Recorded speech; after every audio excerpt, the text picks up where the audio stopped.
அஸ்ஸலாமு அலைக்கும். இப்போ நம்ம பார்க்க போகிறது ரவை மைதா பணியாரம். மைதா 2 கப்புனா ரவை 1 கப்பு, முட்டை 1, வாழைப்பழம் 1, கொஞ்சோண்டு தண்ணியை ஆட் பண்ணிக்கோங்க. தோசை மாவு பதத்துக்கு, இட்லி மாவு பதத்துக்கு இருக்கிற மாதிரி பண்ணிக்கோங்க. சுகரு 2 கப்பு, உங்கள் இனிப்புக்கு தக்கன போட்டுக்கோங்க. உப்பு, அப்புறம் சோடா உப்பு நல்லா பிணைஞ்சிக்கோங்க. இது மைதா மாவு 4 கப்புனா 2 முட்டை ஊற்றுங்க, 2 வாழைப்பழம் ஊற்றுங்க. அப்போ தான் சாஃப்டாக வரும்.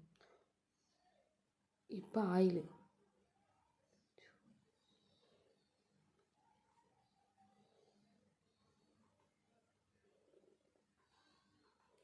இப்போ நம்ம பணியாரம் ரெடி. ஈஸியாக செஞ்சிடலாம். சாயங்காலம் டிஃபனுக்கு செஞ்சு கொடுக்கலாம்.